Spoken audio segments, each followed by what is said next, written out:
فليقاتل في سبيل الله الذين يشرون الحياة الدنيا بالآخرة ومن يقاتل في سبيل الله فيقتل أو يغلب فسوف نؤتيه أجرا عظيما. وما لكم لا تقاتلون في سبيل الله والمستضعفين من الرجال والنساء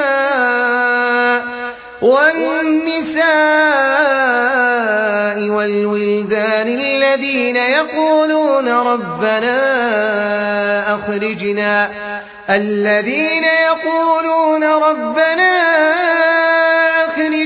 من هذه القرية الظالم أهلها واجعل لنا من لدنك وليا واجعل لنا من لدنك نصيرا.